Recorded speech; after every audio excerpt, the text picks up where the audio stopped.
Welcome to the Hollywood Outsider, an award-winning weekly entertainment podcast. In this episode, with Guardians 3 hitting theaters, we're discussing the art of creating a perfect trilogy, if there is such a thing. And the Writers Guild of America strike is now in full force. Hypnotic. Plus, at the back half of our show, we're going to talk about Guardians of the Galaxy Volume 3 in both spoiler-free and spoilery discussions. Ooga chaka indeed. Let's get on with the show.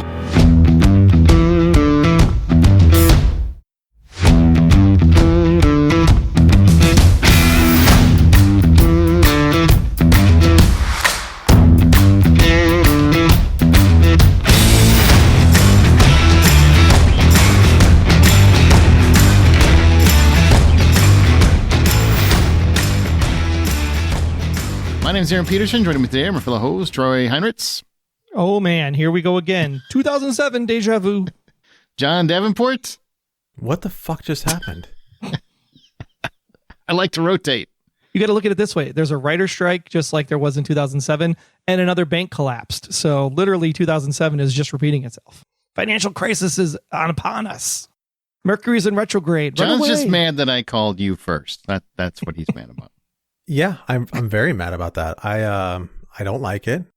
It doesn't feel good. And if I had to go back to 2007, this is not the way I want to do that. Okay. Hey, remember, you can always find more information at thehollywoodoutsiders.com. You can join our Facebook group, which is The Hollywood Outsider. It's a private group. You can look for it. We're on Twitter at BuyPopcorn. And we're on Patreon, where you get exclusive bonus content at patreon.com/thehollywoodoutsiders. Go support your favorite podcast. Troy, you've been itching to talk about this. Let's talk about the writer's strike. It's been a week now at this point, and we are still nowhere. Yeah. What do you think about the whole strike in general? Well, it's happened a few times, but like the longest streaks have been over 100 days, both times. Like one back in the 80s, and then once the most recent one, obviously back in 07. And I think this one, it's really all about streaming. It's about the fact that we're trying to squeeze stories out of people that we're basically, I guess, killing the TV process in a way, because one of the things that writers' rooms do is that when you have a writer's room that's with a show for 22 episodes, traditionally, they're not only learning how to write story, but they're learning how to write scenery, and they're learning how to write background, and they're learning how to write transitions, and they're learning how the TV business works. And so once you move up to be a showrunner and executive producer, you're getting that through the writing journey as you go through. And what's happening now is that they're bringing in writers to basically write 8 to 12 episodes of a streaming program all up front, and then they're gone. And they're not part of the process of actually making the TV show and doing the rewrites and the adjustments and things of that nature. Mm-hmm. So the number one thing I think that they're fighting for, obviously, is more money. And then two, they're trying to write that a writer has to be like permanently with the show, whether they're needed or not. So that at least there's continuity for that show, for that writer, so that the writers have a career path going forward. And I think all those are good things when you think about it at the end of the day, because the TV landscape is changing, right? We have this explosion of content, which has to slow down eventually, I would think, because people are just getting burnt out writing so much stuff that just gets written and canned and written and canned and written and canned versus these long form programs that we're used to back in the day. I got to say that if this is anything like the 2007 shutdown, I am excited. And the reason why I'm excited, it's not because of all the shows that are going to suck for the next year and a half to 2 years, but it's for the opportunity now to catch up on everything that I'm behind on. Way to support our writers, John. You know what? This is great for me, because I can finally catch up on all that content I've been wanting to catch up on. That all the writers did really good jobs putting out. I just don't have time to see it all. Yeah, I am supporting them. I want to see the stuff that they all did. I want to be like, okay, you can keep your job. Okay, you don't get one. You can keep your job though, but nope, you got to go. That's what I would rather do than have to feel this pressure of immense content out there that I just don't know what to do with it. And I guess if I knew that I was going to get a year and a half break of no new shit, then I'm going to take that. Okay, I'm going to take the other end, which is writers get jilted all the time. They are on the lower end of the pay scale already. I mean, I've talked personally about taking potentially taking jobs because of our connections and that we've made over the years, and it doesn't pay what I make now, so I wouldn't do it. So I understand where they're coming from. Like it's not, they're not on a Hollywood scale, right? They're not making what actors make. They're not making what creators make. It's a real struggle for them. And with streaming, they don't have the residual return that they used to have. Troy, correct me if I'm wrong. You're Mr. TV. The syndication payments, you always get royalties from that stuff. When it goes to like Netflix now, you get like a one-time lump sum. So you're not getting in perpetuity money, basically. You're just getting the check up front. Yeah. And for some writers, that was their living for many years. That was for some people, that's retirement. It really depends on the show, obviously. But that's where they would find some long-term success. And if you bank enough of those residuals off TV shows, you actually can put together a sizable income. And the writer strike also affects anything being done. So if it's not written, that means people aren't working on those shows. So it affects the entire crew. Now, granted, most people aren't going to feel bad for actors, and most actors probably, if they're making a tidy sum, then you understandably so.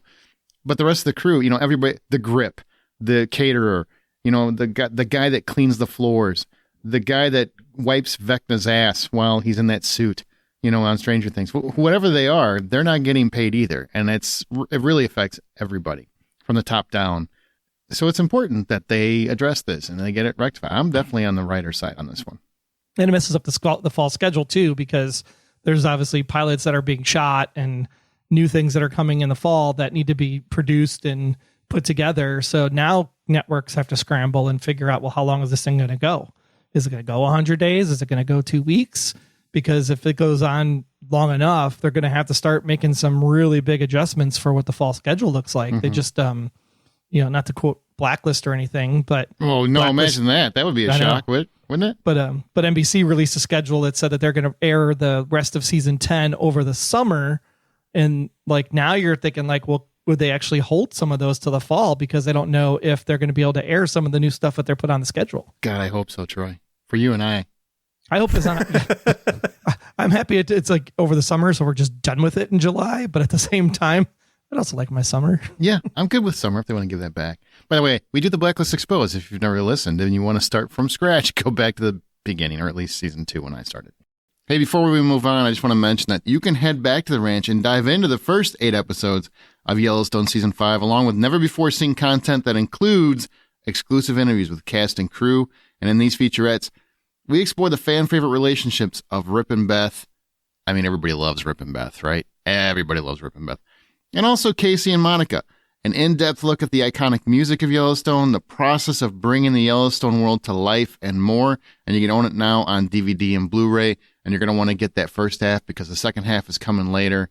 And that is going to be the series finale. So you got to get it so you have it all. So be sure to pick up Yellowstone. And then watch one of their spin-off shows. The spin-off shows are fantastic too. John, do you feel a little bad about your earlier thoughts yet? Or are you still pretty much like, I'm still good? No, I mean, I can sit here and be empathic towards the people who are writers. That's a given. I can feel bad for their needs. I can feel bad for the fact that this is like the way the television landscape is changing, is messing with their livelihoods. I do feel bad for all of that, but mostly I feel good about myself. I respect your honesty. Not enough people are own up to their selfishness, and I appreciate that. I understand where John's coming from, because I still haven't started Mrs. Maisel, still haven't finished Jack Ryan season 3, still haven't started Yellow Jackets. I mean, there's things that I want to watch and I can't watch, let alone the things that are new that I want to watch. So you guys are like, just whatever it takes, slow this train down. Yeah. Yeah, that's where I am with it. Granted, this is going to be tough and it's going to be hard, especially when this is all done and I'm all caught up. There's going to be a couple years of terrible crap that I have to wade through. Your surfaces and your invasions and whatever else did not quite make it back then in 2007. But I am exhausted. And this would be great to just have this time to myself to be able to catch up with a bunch of stuff. Both of those were still better than Manifest. I actually really like Surface. It just didn't get anywhere, and that upsets me. I really liked Invasion. I thought that was a cool concept. There's so many shows that never get finished that I liked. So, it is what it is. The only positive is that I won't be watching much television because I will not watch reality TV, and that's what it will be. Because if you didn't know, that means that basically they can't use anything from anybody that's connected to the Writers Guild, which is most writers. So you won't be seeing much original content that hasn't already been written. And the biggest impact is going to be your night shows. So I'm fine with those. I don't watch them anyway. Yeah. Jimmy Fallon, James Corden, all of those are the ones that are going to get hit first because they're Saturday Night Live. Those are the ones that are going to be impacted initially, and then it eventually will start trickling down to your series shows. Are we going to really notice on Saturday Night Live? Wow, that's fair. That's true. Yeah. It was the episode that Pete Davidson was supposed to host was the first one axed too. That poor guy. So I kid. That guy's living his best life. The late night shows, you know what I've never understood? What writers do you need? You're interviewing people primarily, right? Other than the monologue, which you should be able to ad-lib at this point. You should be that good at it. You've been doing it. All of them have been doing it for so long. You're just talking to celebrities. Do you really need writers for this? Is it that complicated to come up with questions? I don't understand. I've never understood that one. I think it's ridiculous because to me, that's no different than any other reality show. Yeah, just come out there and sit down and have a chit chat like we do on a podcast. Yeah. Well, even reality shows have scripts to them. Most of them have some sort of script to them. But that's the sad part. I mean, that tells you how much, if you didn't know, talk shows, every question they ask has already been scripted and rehearsed before they ever got to that stage. So every moment you think is genuine, it's not genuine. Wait, are they actors? Yeah, they're actors. Holy shit. Just like on the Kardashians, all that shit's fake too. They're not really fighting. They're counting their money behind the scene. They don't care about that. Oh, they probably are fighting because one of them probably made more than the other person in the deal. That's probably true. That part's probably true. I heard Kim Kardashian has got an acting coach, by the way, for her. Oh, I can't wait for her comeback. I can. I hope the sex tape's better this time. All right, let's move on to our From the Outside In topic.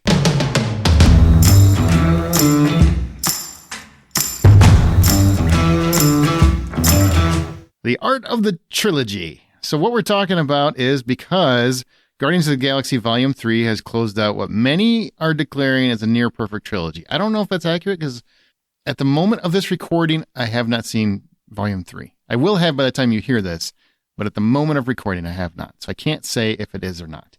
But let's discuss what it takes to make a great trilogy. Who's got the secret sauce? Who knows exactly what it takes to make a perfect trilogy? Without referencing anything yet. I mean, just tell me what are the pieces, the ingredients that make a perfect trilogy of films? What does it need? The perfect trilogy is good guys win in the first, bad guys win in the second, good guys prevail in the third. That's typically the formula. I'm going to go with a compelling storyline, strong characters, consistency. Consistency is one of the biggest things. So consistency in your tone, consistency in your characters, epic scope, and then memorable moments. All those make up a good trilogy. I would say all of those make up a good movie. Yep, I would too. How does it carry forward to two more? Like, what's the connection point for the other two? Well, that's why I say that's where, the consistency in the characters and consistency in the tonality. You should be able to look at Martin Riggs in the first movie and the second movie are closely related. But if you take out Martin Riggs from the third one, he starts becoming a different person because he is growing. And that's another thing that's really great. The character has depth to them and he has the ability of evolving with the situations. So if you're just doing a trilogy and it's just the same two Jokers each time going through the same problems, and there's no changing in how they respond to it or no changing in what the character does, then it gets boring and there's no point to it. See, I say it starts with one film. One. It has to be I don't want to say perfect, but it has to be a great single encompassing experience. Individual story. Yep. It has to be an individual story that you can have pieces that will grow to the next one, but it can't be to be continued. I'll give Back to the Future and Lord of the Rings the exception here because Back to the Future literally has to be continued and Lord of the Rings is, that was built that way. But typically I think when you're making a film and you don't know where it's going to go and and you're hoping for a trilogy, It's got to start with a perfect first film, not perfect, a very, very good first film that ends on a note where you can walk away and never see anything again and you're good, but you see the pieces or some kind of a thing that's going to bring you back for a central piece that's going to build on the first one. But also, I agree with Troy to a degree, raise the stakes and make it, now we're building to a trilogy where now the hero has to lose something in that second piece. And the third piece is the final connection to whatever happened that connected the first two. Like that's where the big battle, the ultimate sacrifice, the ultimate adventure, whatever, that's where it all culminates. It's hard to do. It's almost like you have like the first movie is like the hero wins. The second movie is the hero gets a little cocky because of the win. And because they get cocky, they end up screwing stuff up. And then the third is like the redemption story. Yeah, it could be. Yeah. Yeah. I mean, Back to the Future fits that model. Matrix fits that model. Minus the fourth movie. Hey, hang on. Let's open it up so we can talk about properties now. Matrix does not fit that model. No, it doesn't. What the hell are you talking about? That trilogy sucks before they even made a fourth one. The first movie, perfect movie. 2 is okay. 3 is awful. How is it a perfect trilogy? If you take out the fourth one, which was abysmal? I didn't say it was a perfect trilogy. I said it follows the formula of Neo gets a little bit cocky and then shit happens in the second movie and he ends up basically getting de-rezzed for a while and then he's got to come back from wherever he was in the abyss in order to like move forward and then he sacrifices himself in the end for the redemption. The Matrix brings up an interesting question though, whatever you think of it, which is I'm saying it as a trilogy, it sucks. But does it count as a trilogy anymore once they make a fourth film, right? It can't.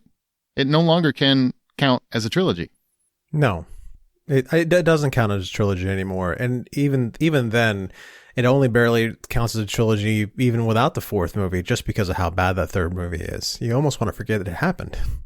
Or you could count it as a trilogy and it's the start of a new thing. Like you could take Ghostbusters and say Ghostbusters had 3 movies, not counting out the women, but I'm just saying the women are in a different universe timeline. Yeah.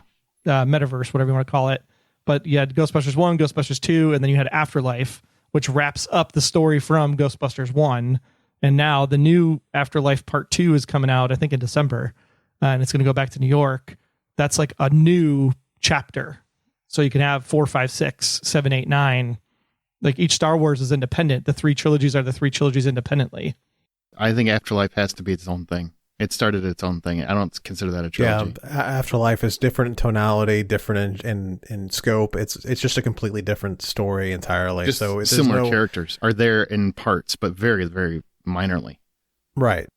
And you know what's sad is the more I thought about this while I was going through this topic and stuff, all the trilogies that have been ruined by having one more.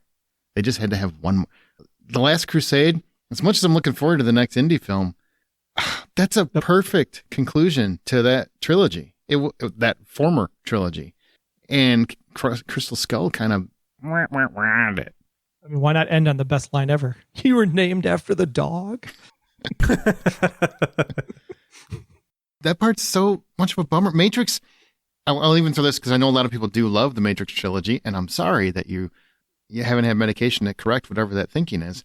But once that fourth one came out, that ruined it for a lot of people because they did have, for them, they had a great trilogy. And the fourth one, I don't know anyone that really liked that movie. So even the diehard Matrix people, I think, really struggle with it. So I don't really know how they feel about it. But I feel bad every time you have something where it was completed and then it's kind of ruined by a fourth movie. I thought Lethal Weapon 1, 2, and 3, at least since you brought up Martin Riggs, was a great trilogy and did not need the fourth one. And then the fourth one came around. You know, I mean, we just keep making things. Die Hard 1, 2, 3.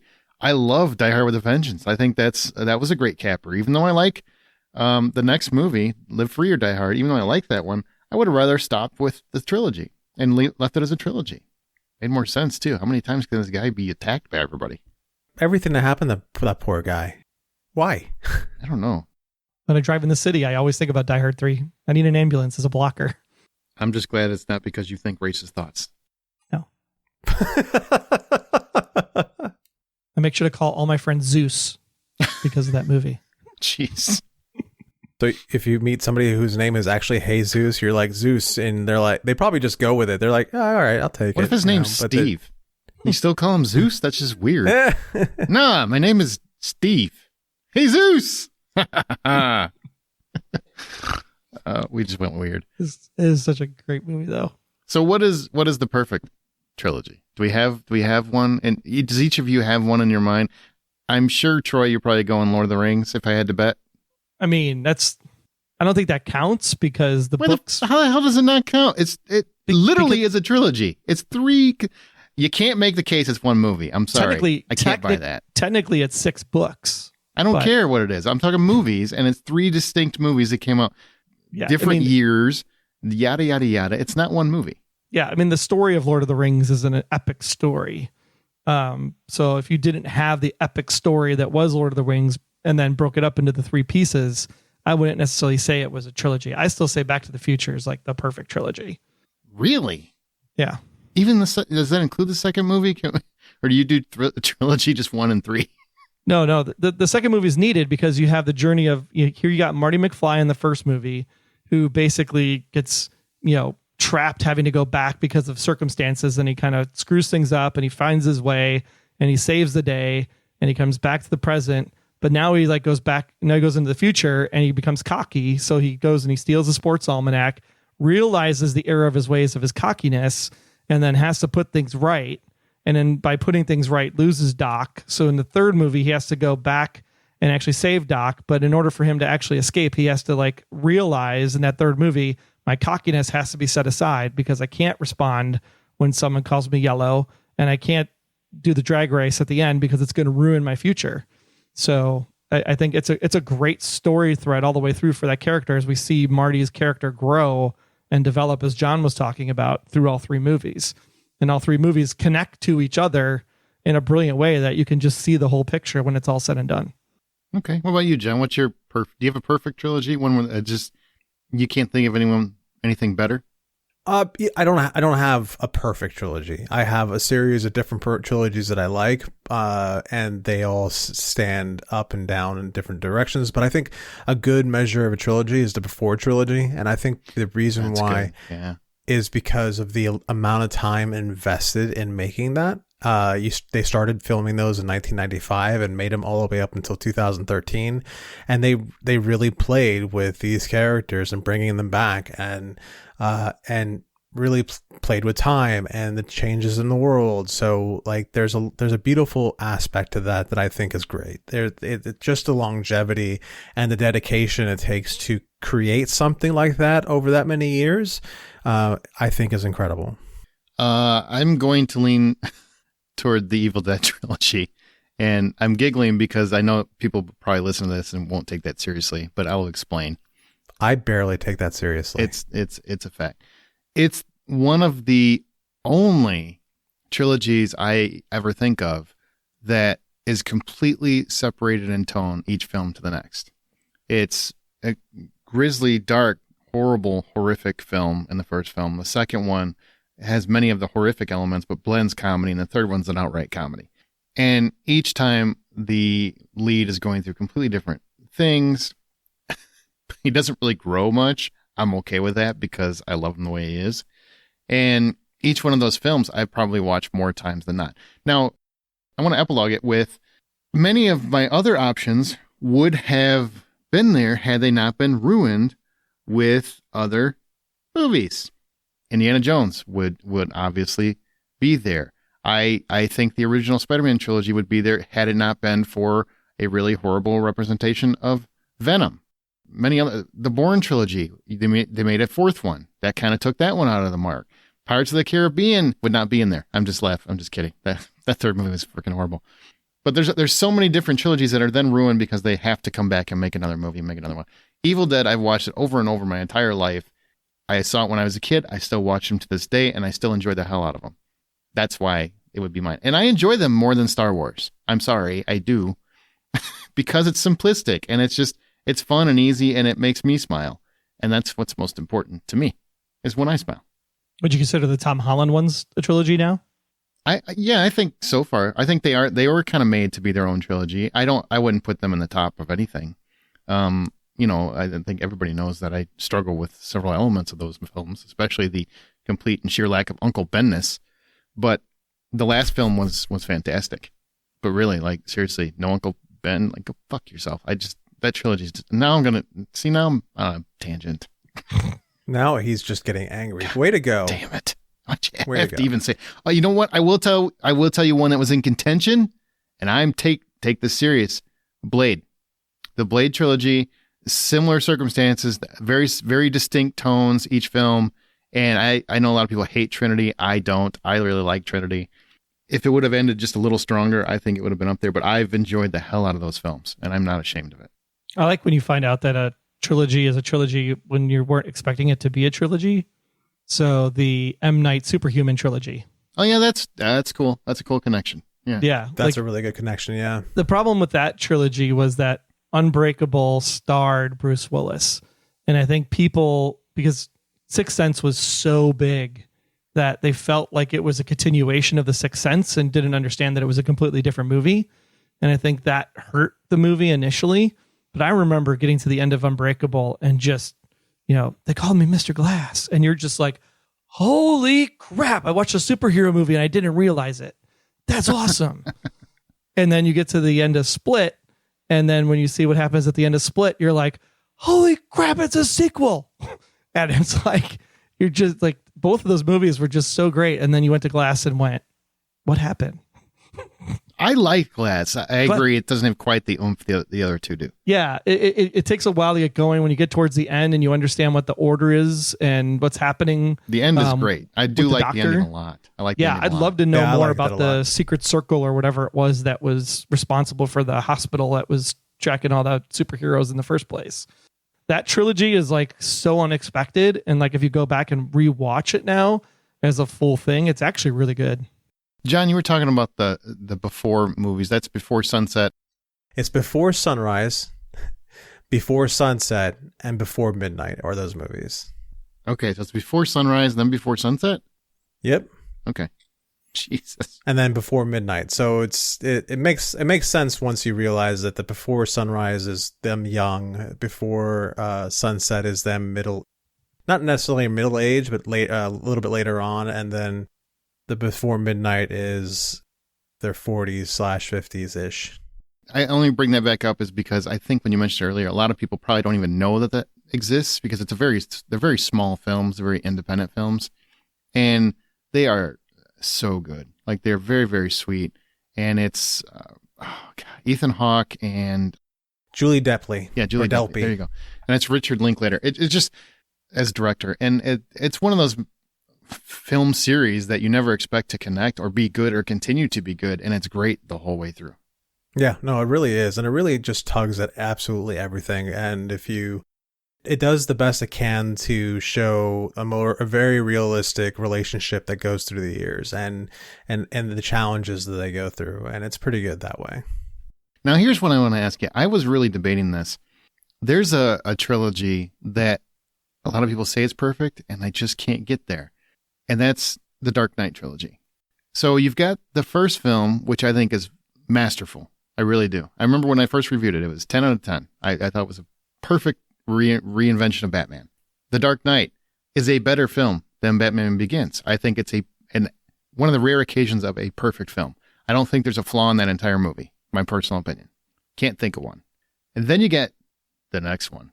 And, it's The Dark Knight Rises, and I don't like most of the movie.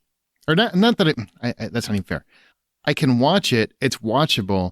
I don't dislike it, but there's so many things wrong with it that just don't fit the previous two films.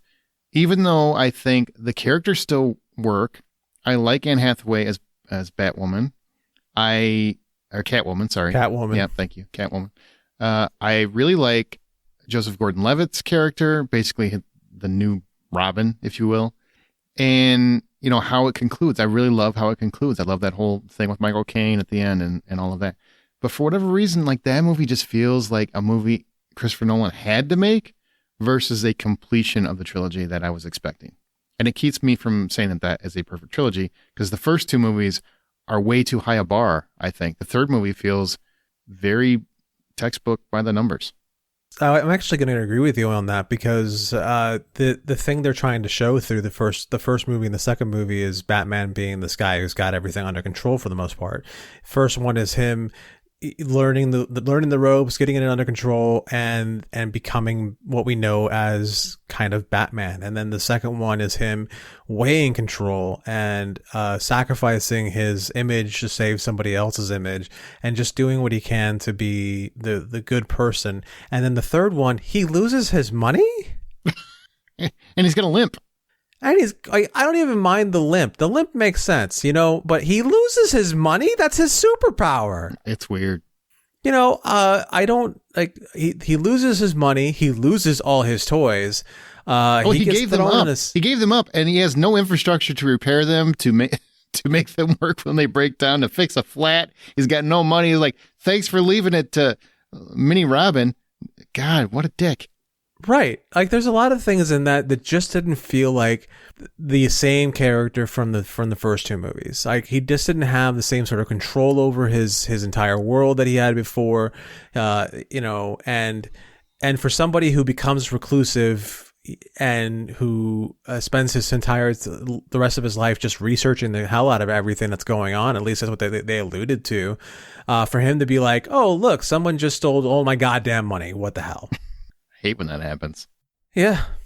Well, I'd say I got one more. Oh, okay. That I think is probably way overlooked by many people, but it's the newer Apes movies, Rise, Dawn, and War. That's good. That's a good choice. Those three are just like chef's kiss all the way through, and Andy Serkis should have won a damn Oscar for his portrayal of Caesar.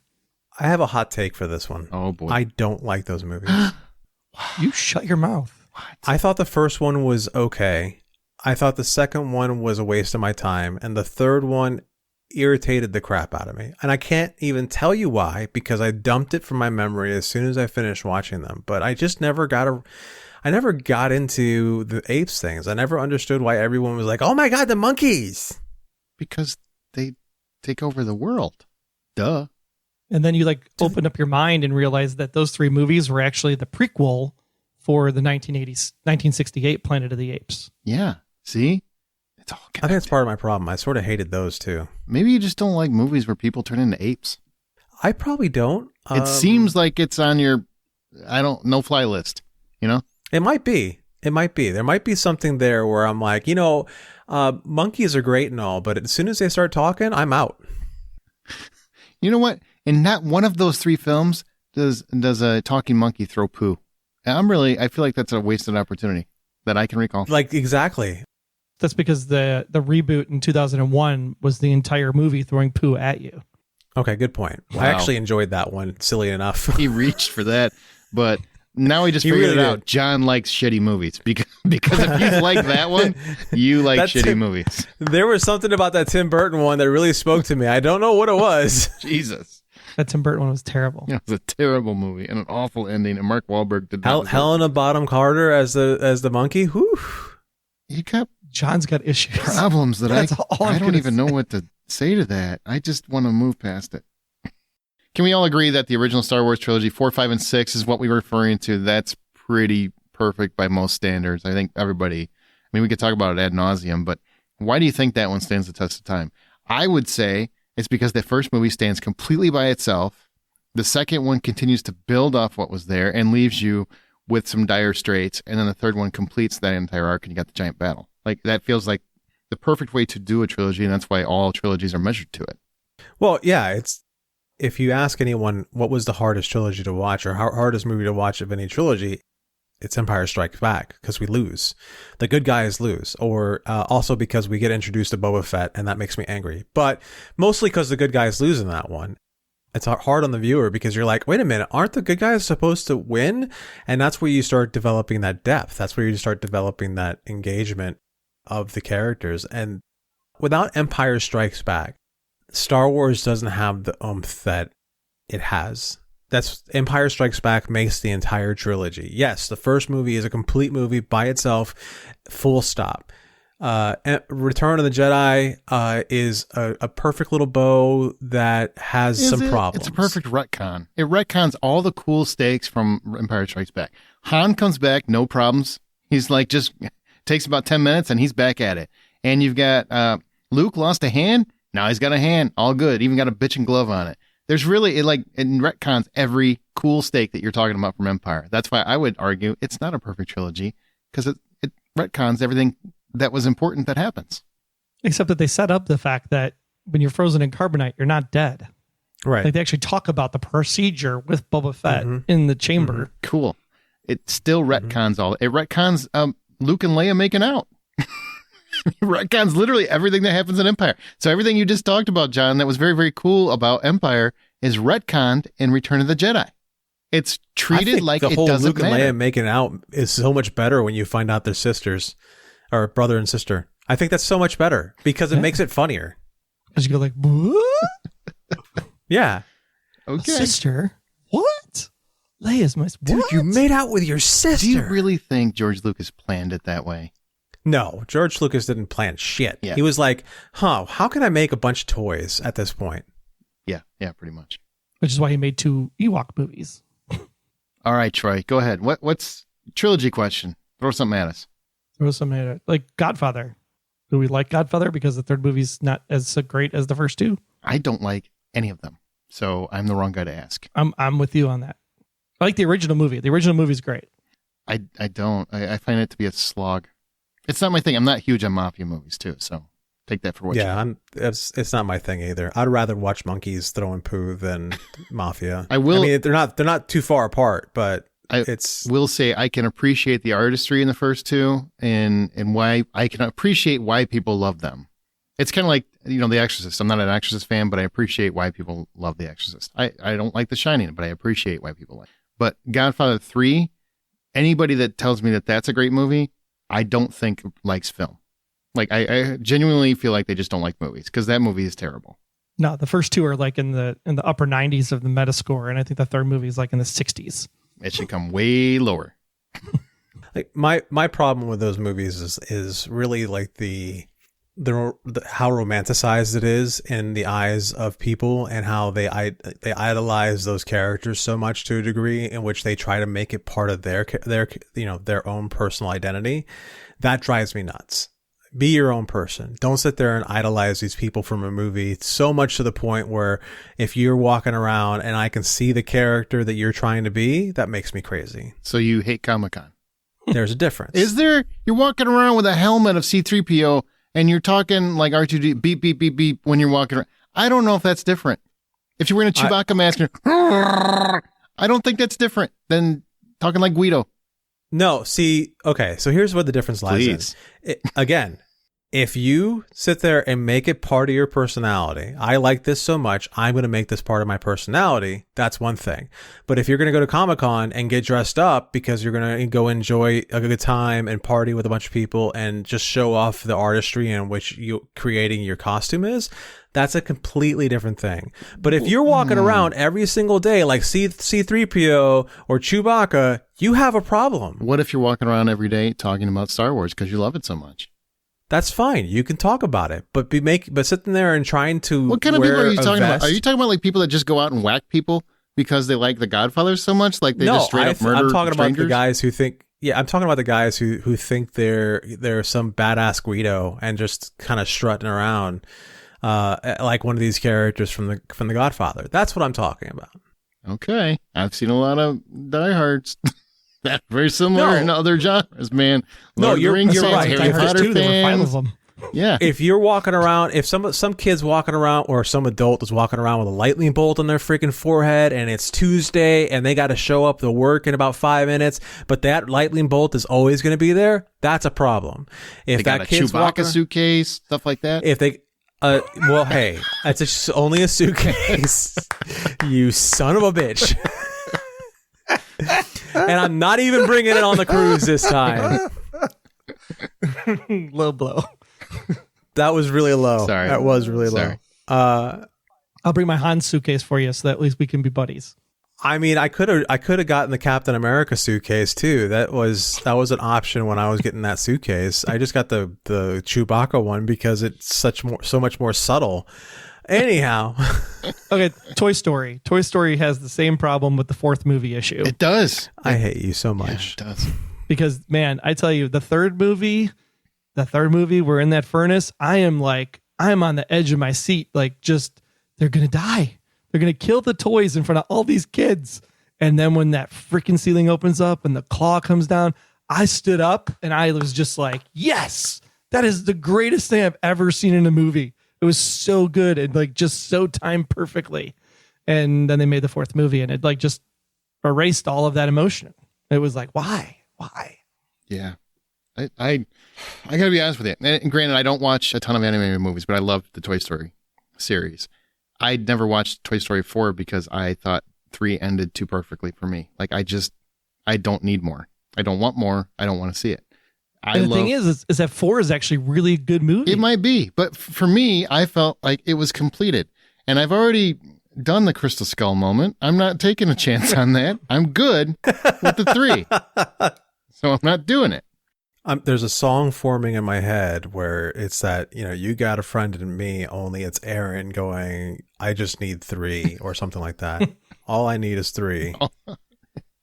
You've got a friend in 3. It's percolating. It's moving around in there. You know what didn't need a trilogy though was The Hobbit. My God, right? No, Horrible. that was never supposed to be a trilogy. 2 movies. I don't know what they were thinking. Oh, 2 movies, but Warner Brothers was like, no, we need 3. Spot on impression. That's the Warner Brothers goblin. I just want to name off some people's thoughts on what a perfect trilogy was. The Ocean's films, 11, 12, and 13. What do you think? No. Great. The second movie's terrible. Yeah, second movie is pretty terrible. See, the thing is, there's a trilogy. The second movie has to be better so that it carries into the third. If the second movie sucks, don't even make the third. Fair enough. I mean, I like the trilogy, but it's not the best of the trilogies. How about Captain America trilogy? Is that perfection? Ooh. That one's tough because the third movie is essentially an Avengers movie. Yeah, because it's not a standalone Captain America movie. Yeah, I wonder about Captain America from this perspective. Does it count as a trilogy when you have Endgame and Infinity War? Like, that's what I wonder. Is that one really a trilogy? But then I guess that I said Spider-Man was a trilogy. So those movies, do they stand on their own? I guess. Well, that's the thing. Like, that's where you start running into trouble. The only reason why you know who any of those other characters that are added to Civil War, you sort of get an idea of Black Widow from Captain America 2. But the only reason why you know anything about the rest of the characters in Civil War is because you watch the rest of the Marvel movies. Otherwise, if you didn't know what the rest of the Marvel movies were, you just got guy running around in armor that flies, his buddy who also runs around in armor and flies, a kid who says spidery things, a guy who shoots bow and arrows, and the guy who magically shrinks. Like, that's all those people become if you take out the rest of the Marvel movies. So that's why I have so much trouble with Civil War, because it really is Avengers 0.0 or 1. Yeah, same. Or 2.3. Same. I don't know. I don't think it counts as a trilogy as much as I love those 3 movies. I love those 3 movies. Like, if there's any of the Marvel hero stories that I love, Captain America's story is the one that I love the most. I'm excited to see what happens with Falcon. But there's the heart that's in those stories is something that speaks to me and in such a high level that, there's heart, there's dedication to a friend. There's, Captain America is almost loyal to a fault, and it's a beautiful story, really, because you don't see stories like that anymore. But then Iron Man would be a trilogy. No, I don't think that would either, because really his story finishes in Endgame. But Iron Man 1, 2, 3. But his story finishes in Endgame. It's the same as Captain America. So maybe I'm retracting my earlier. I don't think Spider-Man counts as a trilogy then. Right. And the other thing is that the Iron Man movies, though the character himself changes, they change from tone to feel to everything in each movie. So they don't really fit into the great trilogy. Is it a great story or is it a great display of a character? Sure. But they don't feel as linked as some of the other trilogies we talked about. Hell, they swapped out one character in the second movie. Let's see. Magnus Brauman. I like this one. He's got 2 that I like. One, the John Carpenter's Apocalypse trilogy. That's not really a trilogy. I haven't even seen that on any lists. Yeah, that doesn't count as a trilogy. It doesn't. That's just, you like those movies. I get it. Doesn't count. But he says the Dollars trilogy, a fistful of dollars for a few dollars more, the good, the bad, and the ugly, the Clint Eastwood trilogy. That would count. That's a great trilogy. It might have been like the one that kind of establishes trilogies, because it would have been out and done before Once Upon a Time in the West, Ducky Sucker, and Once Upon a Time in America. How about the Star Trek, the newest Star Trek trilogy? That would be a trilogy because they're not making a fourth one anymore. It's not really. They're like 3 standalone movies. Yeah, they're they like don't 3 connect. separate movies, right? Yeah, they're only connected by the fact that the characters are jumping from one movie to the other, but they all three have a different feel to them. Fair enough. Well, speaking of Chris Pine, you can get Dungeons & Dragons Honor Among Thieves on digital today. Chris Pine and Michelle Rodriguez star in this hilarious and action-packed adventure where a band of unlikely heroes must undertake an epic heist to retrieve a lost relic. You can buy or rent Dungeons & Dragons Honor Among Thieves on digital today. It's rated PG-13 from Paramount Pictures, and I have to say, we've talked this up a lot. We saw it at South by Southwest. Amanda and I both did. Still, I expect at the end of this year going to be one of my favorite films of the year. Absolutely love it. I love this movie. Such a great time. Loved it so much.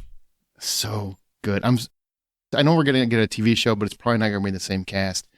This is worth buying to me. Like, I don't buy many movies anymore. This is worth buying to me. Yeah, this one's got to go in the physical library so you can pull it out in case you can't watch it anywhere. Plus, this is the most Chris Pine has been in a long time.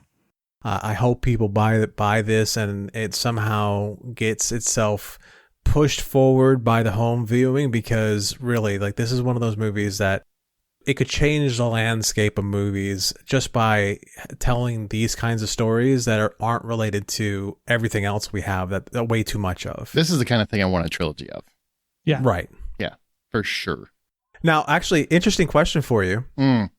How would you want to carry the trilogy? Would you want to carry the trilogy where the character, the paladin, is actually the central character that takes you from story to story, where he kind of just shows up and does a couple of weird things, and it's a new set of adventurers that you're dealing with? Or do you want to see the same thieves? I want the same characters, new adventure. Okay. Yep. All right. I think it's extremely well cast. I was really shocked with how well cast the entire film is. I want the same characters interacting in different ways. Thank you, everybody, for listening. If you want to support us on Patreon and ask questions, we will be taking that back to the bonus episode. That's patreon.com/The Hollywood Outsider. That's patreon.com/The Hollywood Outsider. All right, that's going to do it for our topic. And before we go into Guardians of the Galaxy Volume 3, where I play a Ravager, we're going to talk about Ben Affleck in Hypnotic. It comes to theaters on May 12th, right? So Amanda and Aaron, they saw it. I don't know why I speak to myself in the third person when I do. Sylvester Stallone, but I like it, and don't judge me. Okay, so Amanda and I saw Hypnotic. Here's our review, spoiler-free, of Hypnotic before we get into our Guardians of the Galaxy discussion. You enjoy. Okay, well, what it is about is a detective becomes entangled in a mystery involving his missing daughter and a secret government program while investigating a string of reality-bending crimes. It stars Ben Affleck, Alice Braga, and, of course, Willem Fichtner, who I also ran into in the men's room. It's wild. Apparently the men's urinal in particular, is the place to be. He was also a very nice guy. So people are nice in the men's room. Just saying. Wish we were in Descoid there. But it's directed and written by Robert Rodriguez. What did you think of Hypnotic? You know, I really liked it. And there was, first of all, it was very emotional. There were a lot of parts. Ben Affleck is such a tremendous actor. And sometimes I forget how good he is, because in so many ways, he's the same guy a lot of times. But he has such an intense personality that draws you in and makes you feel the emotions he's feeling. And I really love Robert Rodriguez's filmmaking style and his use of close-ups and things like that to get the emotion out. And I won't say anything about it because I think you should know as little as possible going into this film. I really appreciated the turns in this story.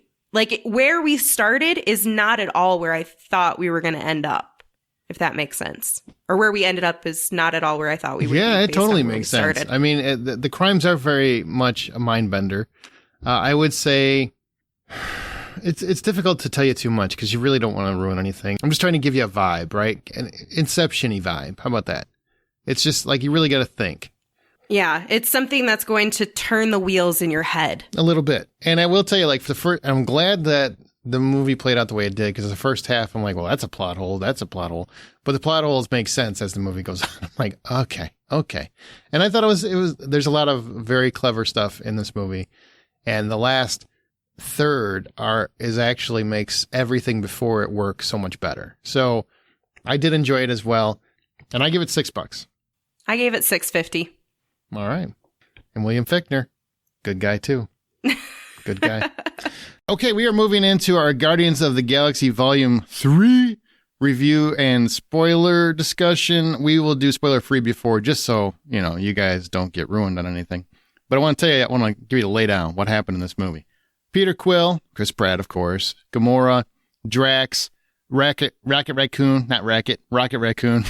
and Groot all return in this final go-round, along with the recent enlistees, Mantis, Nebula, and Kraglin. This time, a mysterious megalomaniac known only as the High Evolutionary, who's played by Chukwudi Iwuji, debuts as the best baddie since Thanos, in my opinion. But anyway, we'll get there. He's hunting down his past pet project we now know as Rocket Raccoon.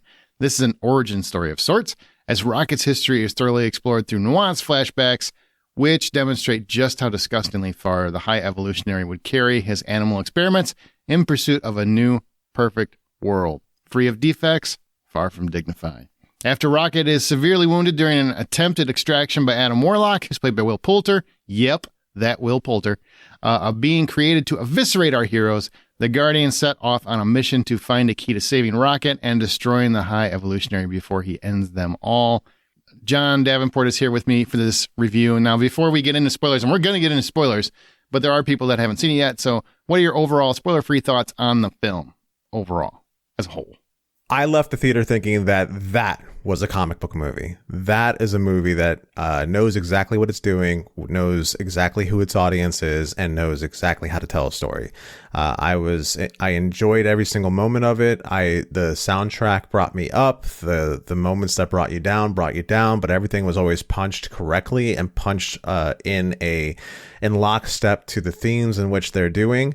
At no point do I get lost in, well, wait a minute, what about that? Or wait a minute, what about this? I just am able to sit there and enjoy this story, which is a heart-wrenching story that takes you to new levels of, oh my God, I can't believe we're seeing this on screen. And also, wow, that's actually kind of scary. So overall, that's my feelings on it.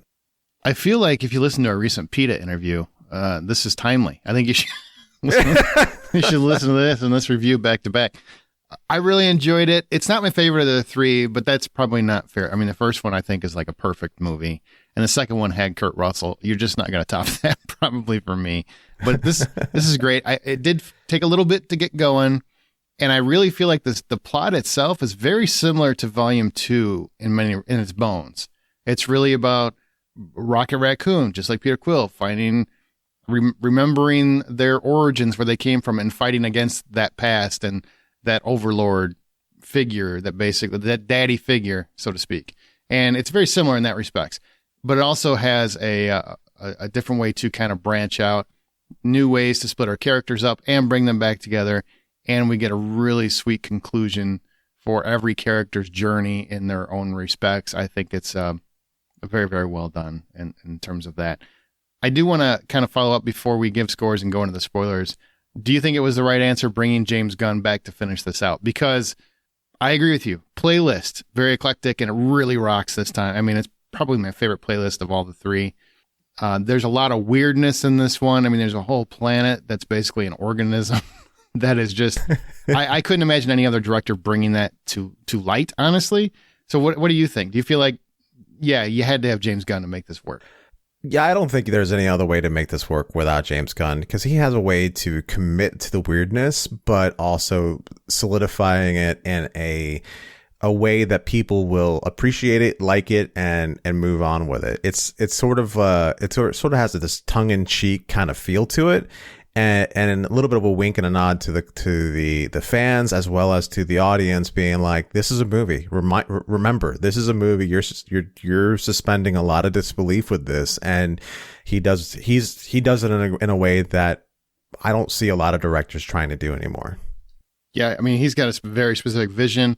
There's not many directors, I would say, these days where their name is attached and I'm going to go check it out. He's one of them. You know, no matter what happens with DC, he's still a director I will follow. He'll even get me to get excited about the Superman Legacy movie, even though I really would prefer Henry Cavill was there. I have no doubt he'll bring something new and unique to it. Yeah, I feel the same way about it. I'm heartbroken about all the different changes and all that when it comes to DC, but it's James Gunn. I don't think there has been a movie that he's done that I didn't appreciate for one reason or another, and I think he's going to be able to do something good. My opinion of him on a personal level is interesting because I know his tweets are super weird, and I don't take that away. Like, those were really weird. But when a guy has continuous friendships for many, many years, and he's putting Nathan Fillion still in movies. I mean, he's still dropping cameos left and right of people that he's worked with forever. Michael Rooker is still hanging out no matter what. I mean, everybody speaks so highly of him. I think that says a lot about him as a person as well, not just as a director. The whole cast fought for him to come back, even though they all knew that it could really affect their careers. So that was pretty cool. I mean, he seems like a real guy in the Hollywood scene. He really does. I listened to an interview with him on Anna Faris's podcast, and I was disappointed that I wasn't in the room with them just listening to him talk, but at the same time appreciating the fact that I was able to see that side of him. You know, there's a lot of ways in which he speaks and his uses of words that makes me really think that he and I could have a good time and connect on a lot of different things. So I absolutely agree. Oh, you want a new bestie? All right, so if $10 full price admission, what do you give Guardians 3? Guardians Volume 3. Guardians Volume 3 gets a $7.50 from me. Okay, gets an $8.50 from me. $8.50. It's up there. Kind of surprised you're so low on the spectrum. Yeah, my spectrum's still kind of tight at the moment. So once I work out some more things, I can start hitting the rest of that spectrum. But yeah. All right, so let's spoilers open. If you haven't seen it, you might want to turn this off because we're gonna spoil the shit out of this. Okay, so the music playlist this time. Mm-hmm. Did you love it? Because I'm just telling you what, there's a lot of great songs here. No Sleep Till Brooklyn is a personal favorite of mine. I love the Beastie Boys, and I'm glad it wasn't Sabotage because I'm getting sick of seeing Sabotage in literally everything. What about you? Yeah, I'm tired of seeing Sabotage and everything, but there's no single song that I sat there and really loved, except for I loved at the very end when they used Florence and the Machine for that very, very end moment where everyone's kind of having their feelings out there. That was really pretty. I really enjoyed the dance routine that everyone started doing. But the whole playlist across the board is something that is like, oh, well, this knows what my DNA is. Yeah, and got Creep. Creep is one of those songs where I feel like it's way too overused. I feel like it's way too overused, but it works great here. And when it first started playing, I'll be perfectly honest, I was irritated because all I could think was, God, I've seen this in 20 movies and 40 TV shows in the last decade. Like, it's always the reference point of some oddity in a show or a movie. So I was kind of tired of it, but it really works because it's really about telling the story. And he does use the music for that, which many directors think they're doing and do not do very well. No, they really don't. There's very few directors who know how to play with their soundtracks. James Gunn's one, Quentin Tarantino's another, Baby Driver. Maybe Jordan Peele. Jordan Peele, okay. Baby Driver director? It's Edgar Wright, right? Yes. Yeah, that's about it.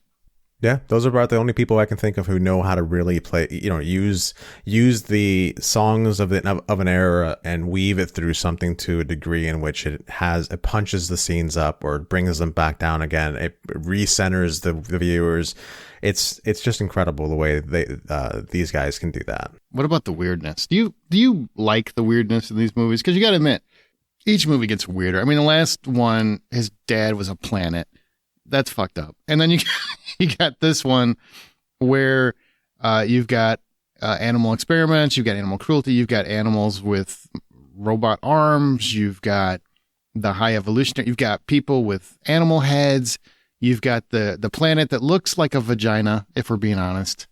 And what do you think? You like the weirdness? I'm trying to remember the planet now and be like, oh wait, is that what a vagina? It looks like a vagina, man. I don't know if they were designing it going, all right, it's either going to be a butthole or a vagina. We got to go with one of these two. It's got to be something like that. Well, everything about the planet was kind of like a butthole thing to it too. Anyhow, so the weirdness to it, I'm trying to justify some of it just by going, this is kind of what Marvel did when it came to its space stuff. They wanted to be able to experiment with all these different ideas, but also keep it safe for those people who are like, I don't want to go into space. I just want to stay with our Earth heroes. And so this is kind of like everything about what Marvel did. They played with the ideas of what's out there, how worlds are going to work. Is it really any different than what we've experienced from Quantumania and everything and the weirdness we saw in Quantumania? I don't think so. It actually just punches it up even more. I do. I think Quantumania was trying too hard. Every scene felt like it was trying too hard. This all feels natural. And okay, you're fair. Yeah, this is just the world that they live in, And yeah. Quantumania, I just felt like, hey, what more can we throw at the screen? That's all I felt like that whole movie. How much more can we throw? And I think James Gunn's like, I have a very specific idea. It's going to be a vagina. And it's going to be a planet. And Nathan Fillion's going to live on it because, of course, he'd live inside the vagina butthole. I'm pretty sure there's a lot of stories about Nathan Fillion living in very many vaginas. By the way, it was fun seeing him actually show his face because he's actually been, I think, in the other two movies too, like his motion capture and whatnot, CGI. Yeah, he's done voices and whatnot, I think, for the other ones, and it was fun seeing his face, and that whole bit about, oh, you have an idiot, I have an idiot too. I've got one of those too. I got one of those. Boss's son, boss's brother, whatever it was. Aaron's sitting there going, yeah, so do I. His name's John. Did not. And it was really cool seeing Peacemaker people. I mean, obviously his wife was Jennifer Holland is her name. Yes. She was in the film. You've got Ratcatcher's in the film Ratcatcher's in the film, which I didn't recognize her right away. Yep. Chuck, who he goes by Chuck Woody. Yeah. He's in the film and he's a bad guy in Peacemaker as well. So, or no. Yeah. No, he's not. No, he's not. He's actually kind of on the team, right? Yeah. It's been a while since I saw Peacemaker. So he's got all these wonderful little cameos of people that he's worked with in the past. We even got Rooker for a second. We got Rooker back.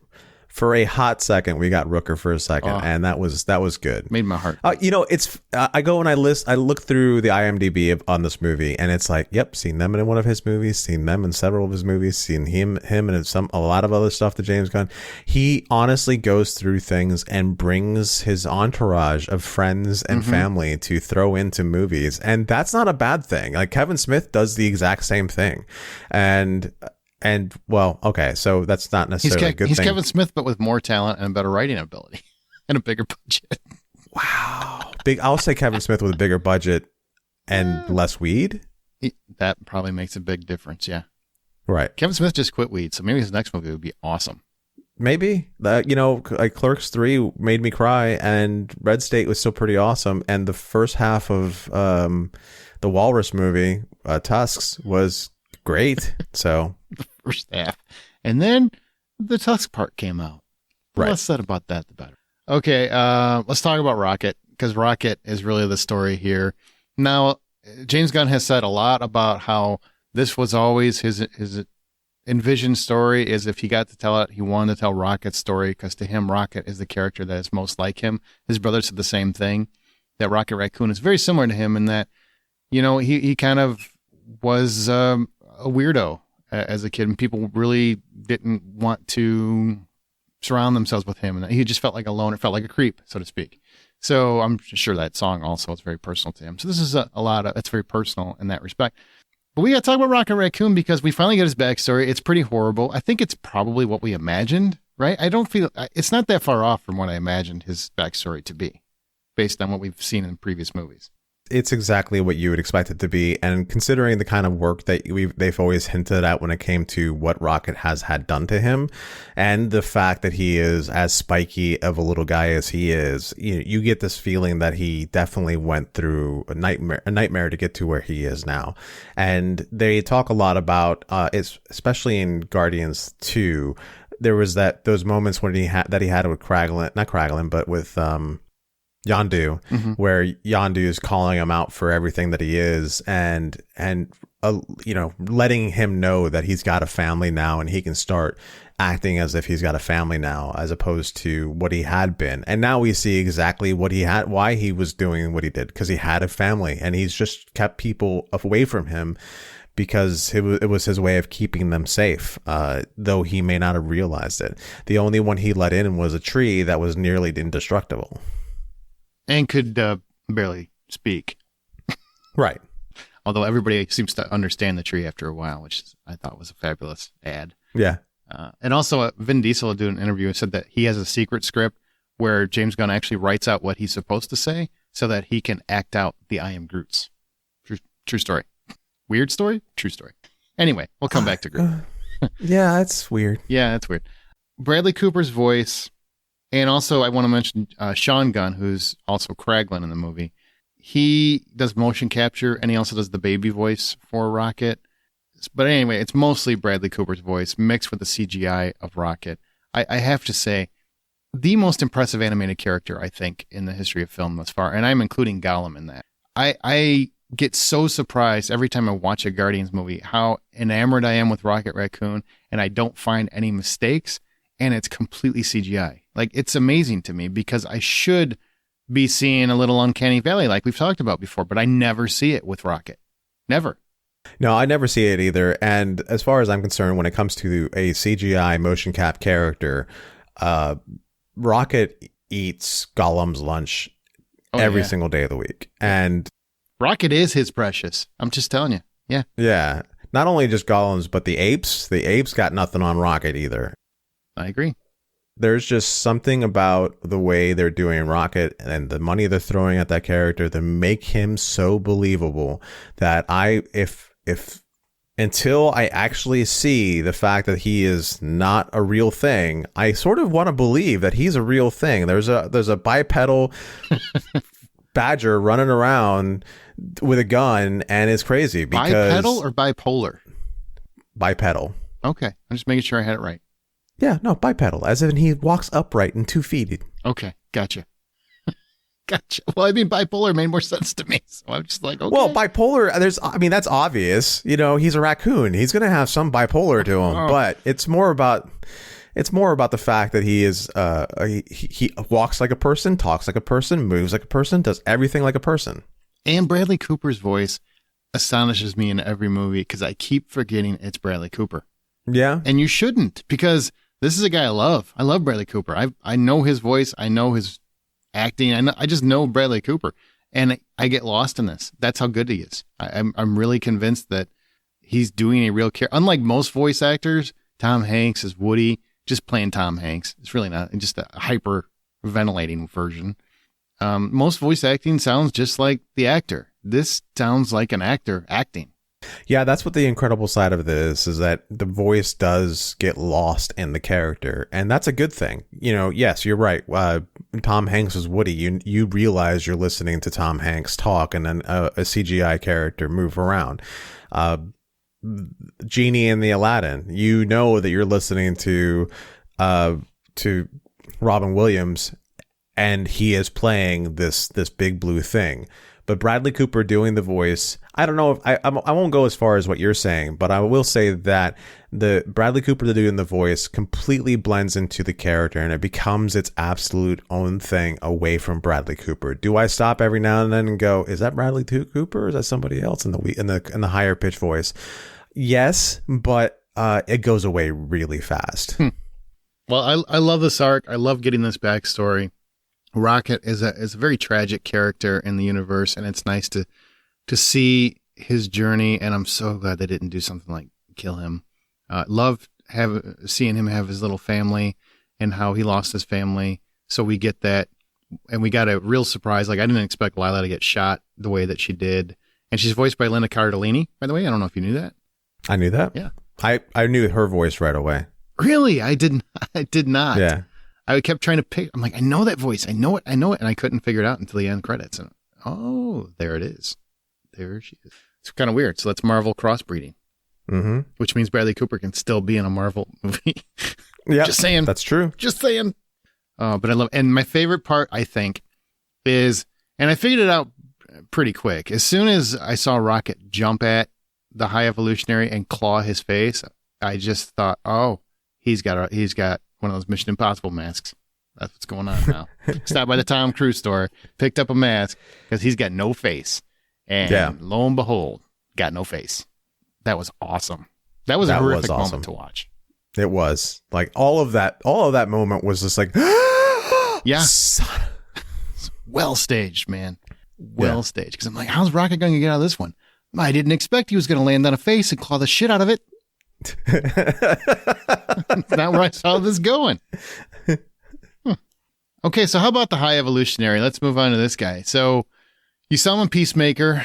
I've seen several interviews. James Gunn very much loves Chuck Woody, the actor here, and I'm curious what you think in terms of his performance. I kind of alluded to it earlier and it's Chukwudi Iwuji. I hope I said that right. What do you think about his performance? He's very good in Peacemaker. I think he's the darkest villain that they've had in Marvel since Thanos, personally. That includes Kang. Sorry. I am 100% behind you as far as the level of villainy of this character. Chuck Woody is great. Every time I've seen him since Peacemaker, I've been like, I want to see him in more things. And I just went down a rabbit hole with his IMDb, and I realized there's a couple things I actually saw him in. There's actually, it's funny, he and Karen Gillian were on 2 episodes of Doctor Who together. There's wild. Yeah, it's pretty wild. And it's funny because I just watched an interview with her where she was talking about how she forgot that he was in that episode with her. And she actually her character talked to his character in the show. So I want to see him as an actor show up in more places for sure, because he has this great intensity and this, as well as this way of keeping it all bottled up in the way that, he can blow up at any moment. But also he has this serenity to him, which makes him makes him play with range so much. And I think that Chuck Woody just deserves to be in more things. The High Evolutionary is my one gripe of this whole thing. Really? Why? And I'll tell you why. It's not because of what we saw. I hope you will, because I said why with the question mark. Yeah, you're right. You asked me a question. It's not because of what we saw in the movie. Okay. It has a lot more to do with what I know of him as a character. So what we saw in the movie was... This is a nerd problem we're going to have? This is a nerd problem. Okay. So when you say that he's probably one of the best villains since Thanos, I 100% agree. When you say that he is probably better than Kang, I 100% agree.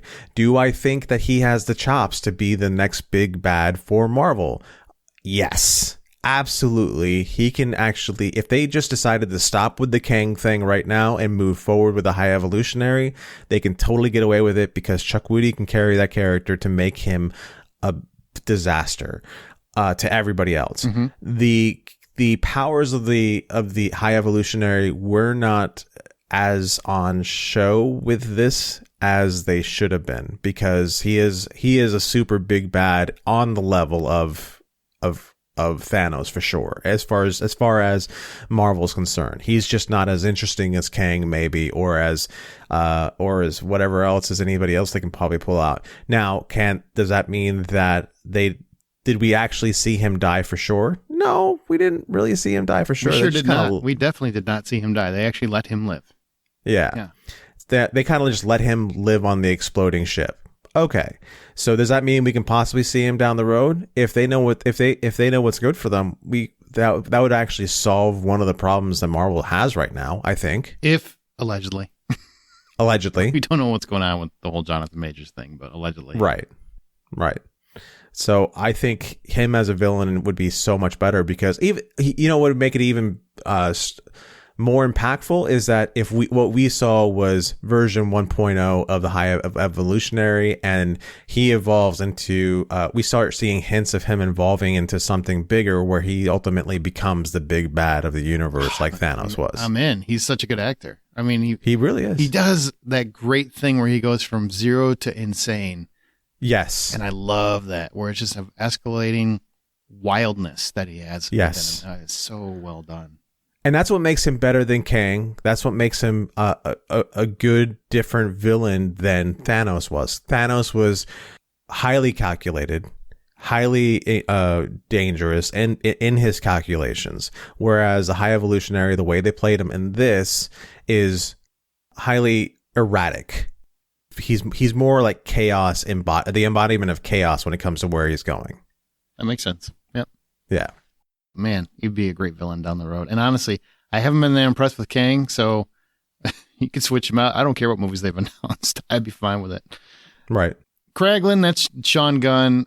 I mean, he really didn't get a ton to do in this movie, but he does master the whistle dart, and that's always good. And, knowing that it's James Gunn's brother, it's nice that he's so involved in all of his films. And I think it's kind of nice that he's evolved as a character, too, because he's kind of leapt from henchman number 3 or whatever, and he's gone to the front of the Guardians. Yeah, I like the story arc for Kraglin for sure, and I like his engagement with Cosmo. No, yeah, Cosmo the dog. You're a bad dog. Okay, you're a good dog. That whole bit with him and Cosmo was great. I really just had so much fun with it. And Cosmo herself was a great addition to the movies. Oh, I would agree. The movies, and she was funny in the holiday special. Mm-hmm. So, I mean, if you didn't check that out on Disney Plus, that's one of the few Marvel shows I definitely recommend, because it was great. It's only one episode, but it was great. Right. And my God, they kidnapped Kevin Bacon. It's hysterical. Adam Warlock as Will Poulter. Here's the one where I will say was kind of a whiff, in my opinion.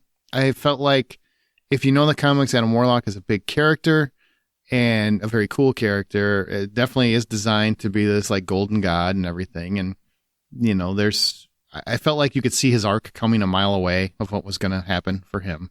And they don't do much with him. I feel like he's just somebody that gets the party started, and he's there at the end so Marvel can take him and use him somewhere else. You feel different? I agree with that. However, I loved watching Will Poulter play this character. He did fine. Like, he was very good. I don't have a problem with him. It's just the use of him was understated. Well, the thing is with Adam Warlock is that they had to be careful with how they used him in this particular scenario, because what is he supposed to be? Well, he's supposed to be essentially villain 0.01 for the story, right? So he comes in, he's essentially the first villain, and you see right away that he is incredibly powerful, and he is just raffle stomping absolutely everybody. And if it wasn't for the fact that he's an idiot, because he was only just born, he would totally be the movie would be over already. So they've got to kind of take him down this route the way they did. So to introduce you to the character of Adam Warlock, make you like him, but not so much so that they don't write themselves in a corner. Yeah, I mean, I get that. I feel like for such a powerful character, we don't get a lot. And you got to admit, man, like Guardians 2 was really teasing this character up. I think we were all expecting a little bit more than what we got. Is that fair? That's fair. Okay. I was surprised the way they took him, because I didn't expect him, in your colloquialisms, I didn't expect him to be a boob. Yeah, he was a little bit of a boob. Yeah, he was a little bit of a boob. So, and I know how you feel about boobs. He's very Marvel-y. He's like in a movie that is the farthest thing from the rest of the Marvel Cinematic Universe, in my opinion. He's the most Marvel-y thing in it. Every time he talked, I'm like, is this where Marvel brought their writers in? I don't understand. Such a boob. Or did Taika Waititi show up and he's like, I got some stuff left over. I got some stuff left over from Thor. Yeah, here you go. Try this out. Stuff, so I got it. Yeah. Like in your colloquialisms, he's a bit of a boob, but they explain why he's a boob. He's brand new. Yeah. He's brand new. He's a kid. He's a kid. He's Baby Groot. Yeah. So, but I like I really like his arc, and I like his arc to going from being part of, working with Aisha to now being part of the Great Guardians at the end. Yeah, I'm looking forward to what they use his character for next. And he's still out there. So Peter Quill, which we know from the Stinger, he's definitely coming back at some point. So there might be more Guardians, just a different team. Because there's not going to be a Drax, there's not going to be a Nebula. Both actors have said we're not doing it again. Or not Nebula, I'm sorry, Gamora. Karen Gillan is fine. I'm sure she'd come back. But Zoe Saldana, she's done. Dave Bautista is done. I don't blame him. I saw the makeup process for him. It looks miserable. Looks just miserable for him. So I don't blame him. Yeah, it doesn't look like a lot of fun for him because, in the first movie, I don't wear shirts. And then in this movie, one of the jokes from the second movie was, I can't wear this because it hurts my nipples. And then he's pretty much wearing shirts. The whole movie. Yeah. The whole movie. Yeah, he's like, look, I'm tired of working out. I'm tired of putting makeup on my breasts. So let's move on. Groot, speaking of moving on. Groot, what do you think of Groot? Now he's basically, I don't know. I think he's hitting the roids a little bit. I think he's juicing maybe.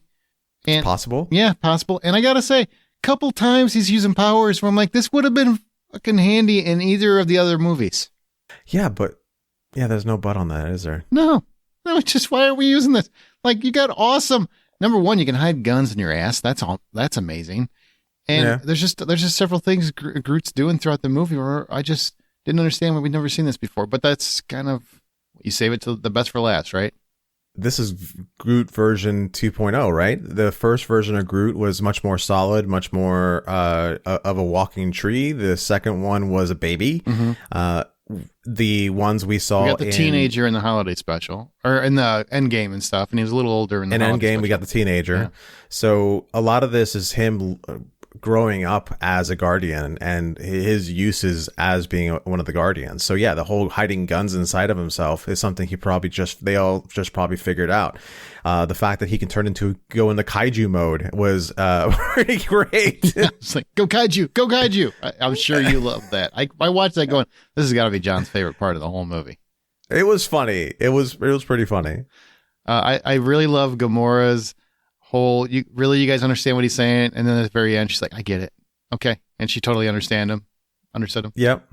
And then he speaks perfect English at one point at the end. What the hell is that about? He said, I love you guys. And it was so, the whole time Groot's another character where I am Groot. Mm-hmm. I am Groot. And I don't hear Vin Diesel whatsoever. I know it's Vin Diesel, but if I didn't believe that there's no way that the walking talking trees out there who only says 3 words, it would be hard for me to get past that. I think I made sense saying that. But that one time when he stops and says, I love you guys, I'm like, oh, that's totally Vin Diesel. But let me ask you a question. Mm-hmm. Deep Thought by Aaron Peterson. Do you think that was actually Groot saying those words, or was James Gunn saying, you finally understand, the audience gets to hear what Groot actually says? It's still I am Groot to anybody that doesn't get it. You know what I mean? It's almost like the breaking the fourth wall in a way. You know what? Now that you mention it that way, it makes more sense to it because nobody seemed shocked when he said it. Mm-hmm.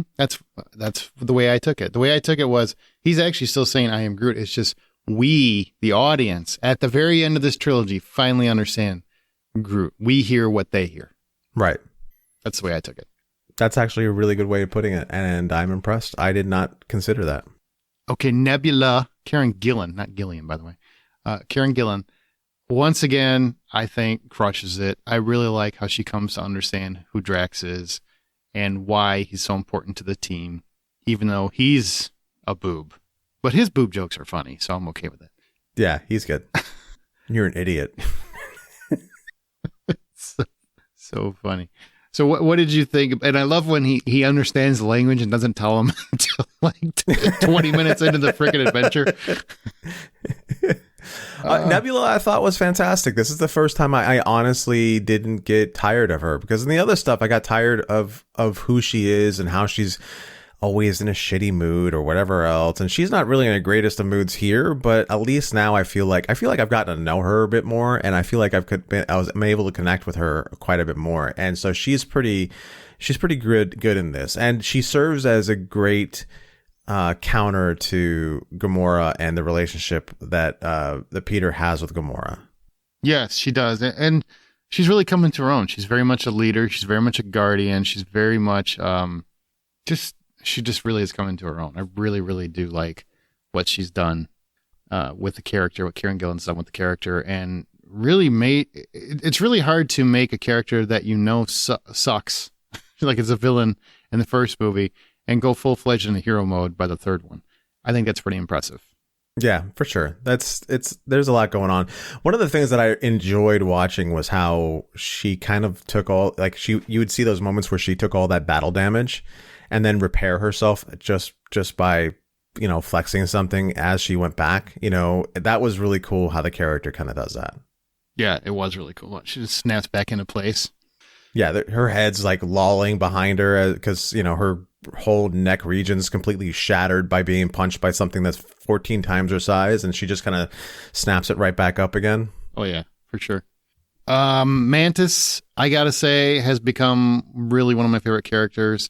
I don't know why, because it's such it's one of those characters where I think it could be grating in the wrong hands, but Pom Clementieff, I hope I said that right.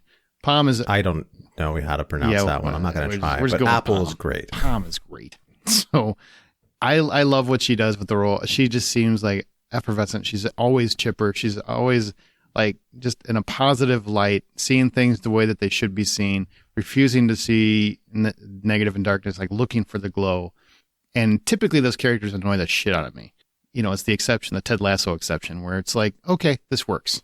This really works. And she, I think, is a necessary part to the very snarky team. It's a team full of snark. There's snark everywhere. And it's nice to have this positive glow on the team. And also, she works so well with Drax. She really does work very well with Drax, and it's so much fun watching those two play off of each other. Like I said before, if I wanted to see someone get their own movie, Mantis would be the character, and this movie just kind of solidified the fact that I would love to see Mantis get her own movie, because I strongly believe that she is, number one, got the ability to engage people enough to draw them into a story. You kind of got a hint about how much of a nightmare she can be from the Volume 2 and from the holiday special.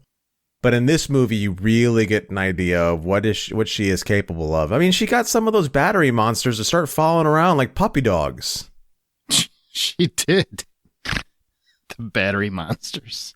They eat batteries. That's what she said. They eat batteries. So why would they go after her? And then she kind of, does that whole touchy thing with them. And all of a sudden, these giant scary, because the first time we see those battery monsters is in the second movie, when the whole team is spending a good 5 minutes fighting one. It was the same thing, wasn't it? Yes, it was. Total brain fart. That whole dance scene where Baby Groot's dancing around. Yep. I was trying to picture. I'm like, I feel like I've seen this before. Is this a Star Wars thing? Did I see it in Star Wars? Where did I see this? I totally spaced it out. Mm-hmm. Literally spaced it out. Way to go. Yeah, I'm gonna let you have that one. Thanks. But I love Mantis, and it's I love Mantis. A character I just didn't like at first. I didn't really care for it at first in Volume 2. Really grew on me, and the holiday special really grew on me even more when they kidnapped Kevin Bacon. It's a delight, and it just keeps going here. I hope she continues in Star Wars. I hope she continues in Marvel, wherever Marvel goes. Right. This movie might single-handedly save the cinematic universe. That would be great. Drax. What about Dave Bautista? This is his last go at it. He says, I ain't doing no more. I'm done. What do you think? He's earned it. And the fact that he may say that he's not going to do it anymore. He's done. And that's his right. I don't blame him. But at the same time, it's not like he's talking about how much he hates the role or anything else like that. He realizes this role is what changed his life to what it is now. This role is what made him more seen as an actor in Hollywood. And this role it showed him so much of what is available out there for him to do. And he's right. he was one of my favorite parts in Knives Out 2. He's and a lot of the other things I've seen, he's not just some big musclehead. He was one of my favorite things, or only things that I appreciated seeing when I watched the second Blade Runner movie. You know, there's a lot of times when he shows up and he adds a level of credibility to a scene that is despite his image, his size, or anything else. He just has it. And I gotta say that's one where if you don't know the character from the comic books, Dave Bautista is a lot different. It is a little bit more boobish than it is in the comics, but it works. And I do like that they really started showing how strong he actually is in the second and third movie. Because in the first movie, he doesn't seem like he's that impressive. But he's actually, I mean, there's a reason why they call him Drax the Destroyer. He's freaking huge, and he's able to do a lot of shit. He's basically like a superhero, and they don't really let him do that in these movies, or at least up until this one, really, I feel like. Yeah, this one was the most that you got to see him go full out, where he started throwing people a huge distance, but everyone had their full strength about them. Even Mantis was throwing people about, but Drax was for sure knocking a door down that shouldn't be able to be knocked down. There's a lot of things where they really just undid the whatever stopgaps they were doing as far as showing what his actual strengths are. You know, in the story of telling what his actual strengths are, you know, they really told for Drax this great story. You know, you get to, in the first one, he is this character who lost his wife and a daughter. He is constantly searching for revenge, constantly going, you know, all he can think about is destroying Thanos. And the whole time we're like, okay, well, this guy is interesting, strong, fun, I guess, but he doesn't fit for some reason. There's just something really weird about him. And he comes full circle when he becomes a dad to all the kids. Mm-hmm. You know, you get to see who he used to be. Right. And that is where the beauty of Drax suddenly comes out, and you're like, okay, he is, it punches up that I lost something feel that he had to a degree, because now that you're seeing him fulfilled by being the dad to all these kids, he is so much different, so much lighter, so much more engaging. And that takes us to Gamora. Zoe Saldana, once again, she's done with this after this movie is over. And man, they really took her a different way. I was actually really wondering how they were going to handle Gamora, because the Peter Quill and her relationship was a big part of both of their characters, honestly. And it still is a big part of Peter Quill's character. It's just no longer a part of Gamora's character. And I thought that was a fascinating way to play it, and that they actually continued with it. Now, you get hints of, okay, she sees at the end why she would have felt something for him. But on the same token, she remains the character she is. And I thought that was really well done and very surprising, because I thought for sure they were going to rectify it, retcon a bunch of stuff, and it was just basically going to be like, oh, we found love again. And that's not what happened, because they were in different places this time when they found each other. Yeah, absolutely. It was brave, I would say. You know, it seems like a weird thing to say is brave, but I think it's really brave to stick to your guns as to what would be more natural. Sticks to your James guns? What? I'm proud of that. Writing that down right now. Boom. To stick to your guns and keep it feeling more natural, a bit more realistic in what would happen. And also it goes against what the fans were actually wanting for Peter Quill. Completely. Everybody wanted this to end differently, I think. I mean, I did. Honestly, I think every character has a different ending than I wanted, except maybe Rocket. I'm going to agree with that. So what did you think about Gamora? I mean, in terms of how they handle it, she's basically the badass she was at the beginning of Guardians, and she's just staying the same character. You know, I'm going to say that this is one of those things that I missed the previous version of Gamora more, and they didn't utilize her as much in this one as they did in other movies. She was much more of a background character, and until they needed to bring her out, and I wanted to see more of her. I didn't necessarily need to see like a relationship between her and Peter, but her do more things would have been better. I agree with that. I do feel like she was underutilized. And it took a little bit too long. It actually took longer in this movie for her to really start to find her groove with the Guardians than it took in the first movie. And she wasn't much different of a character at that point. So I don't quite understand why it took so long. But Well, she was working with the Ravagers, Sure. I guess, and maybe that's what it is, because the thing we see with her ending is that she goes back to the Ravagers, and she goes back to, and you see that she has that family feeling with the Ravagers. So that she needed a family to begin with, and it was the first ones that picked her up as who she's going to attach to, apparently. Right. Yeah. Exactly. Well, hey, I'm just glad it didn't end on, number one, I'm glad Gamora doesn't need Peter Quill to complete her as a character. She's her own character, and she's doing her own thing. And also, Peter Quill learns to grow up. Speaking of, we're going to transfer to Peter Quill. You got Star-Lord.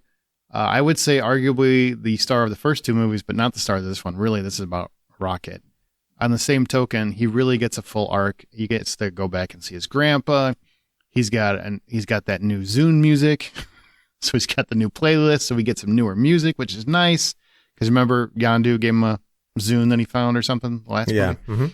And he starts out really just a drunk idiot, and he's kind of ruining everything. And then once Rocket gets hurt, like, he just snaps back into place as I'm Peter Quill. I'm Star-Lord. That's my best friend. And the moments where he actually freaks out over Rocket Raccoon dying or potentially dying and saving him and doing whatever it takes to save him are probably my favorite Peter Quill moments of the entire, all the different plays, the movies he's done.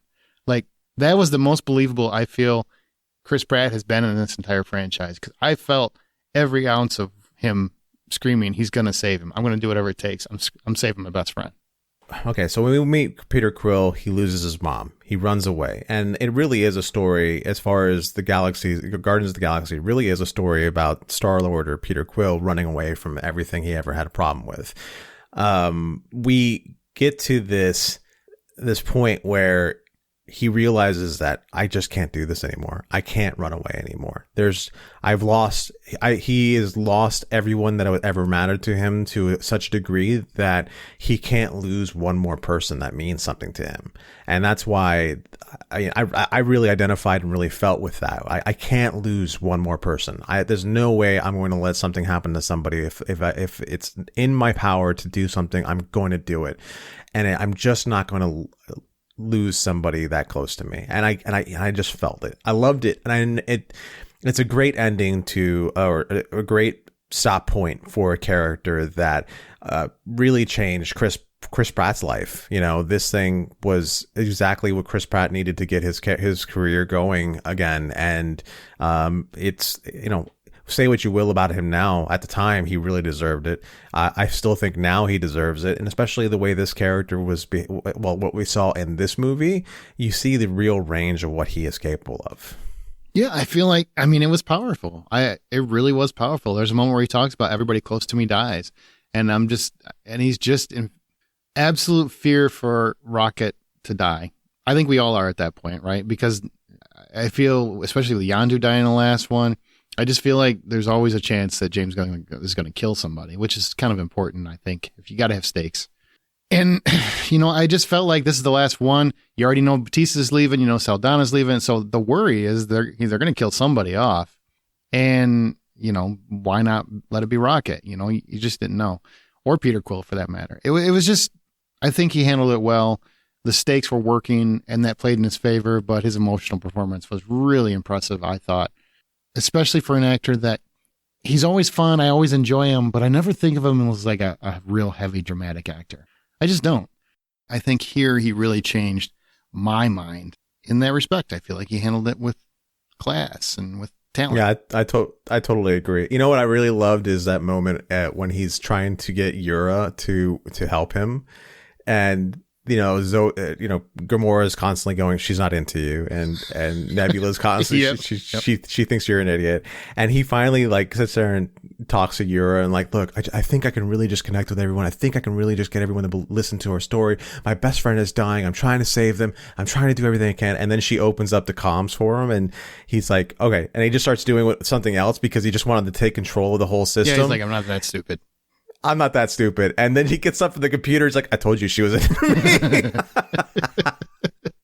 That moment and the moment where they're in their spacesuits and he's trying to confess for his love to her, and they got the comms wrong, and they're going back and forth on the comm thing, and that was freaking hysterical.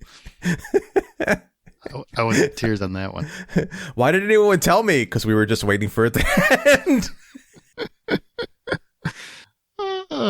Okay, well, speaking of waiting for things to end, we get to the end. Every character kind of has their own path.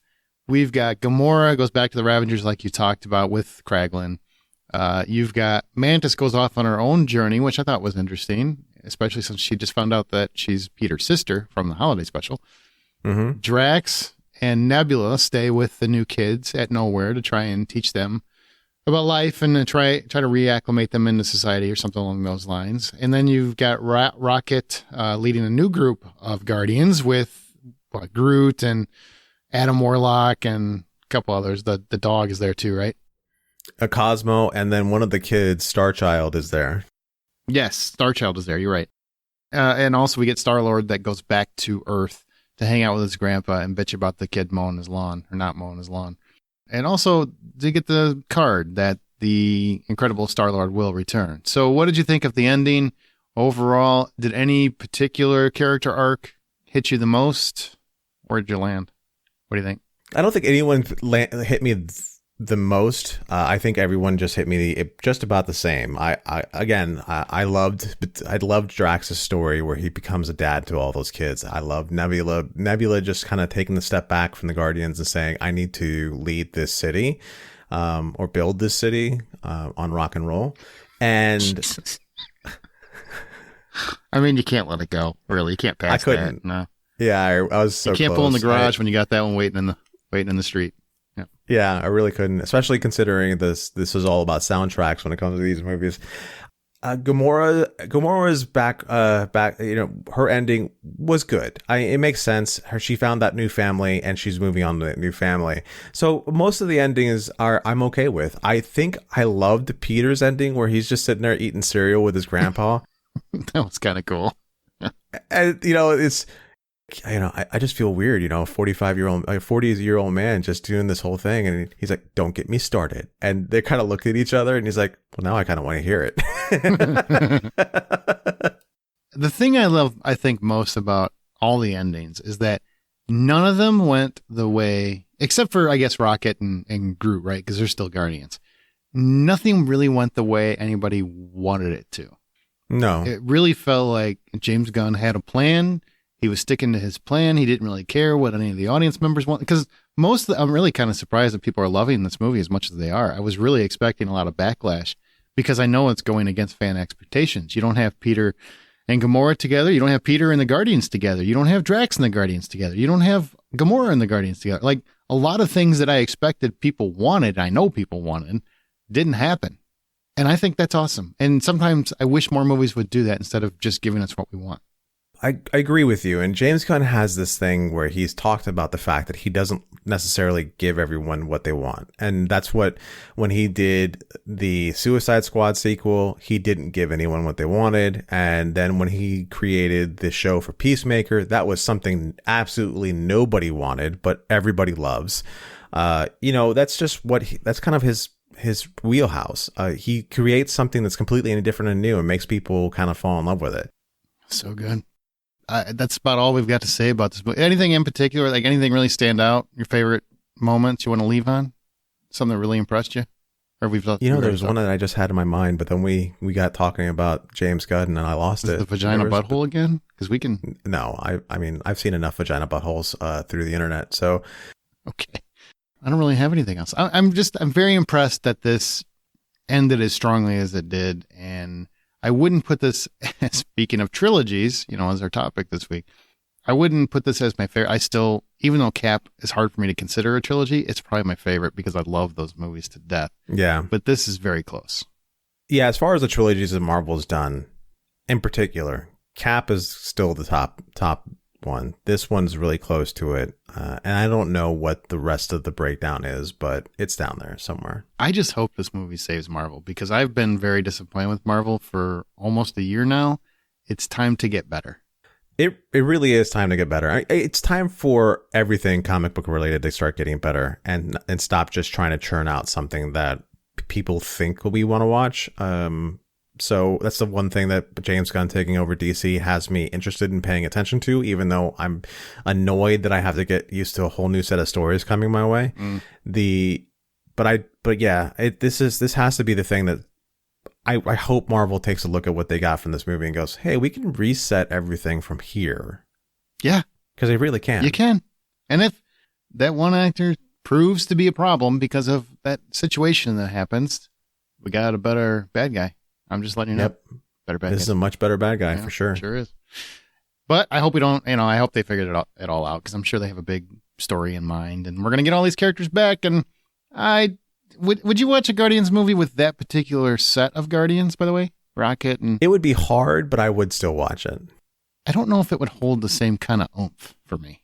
I would watch it just out of the curiosity of it, but I don't have the same excitement over it, because the first batch, it's the same thing with the rest of the Marvel Universe. The first grouping was just lightning in a bottle, whereas anything after that, it's trying to replicate lightning in a bottle, and that's just next to impossible. Absolutely. That's going to do it. So we're going to head out of here. And remember, the next time you head to a theater or stream comfortably on your couch, buy popcorn.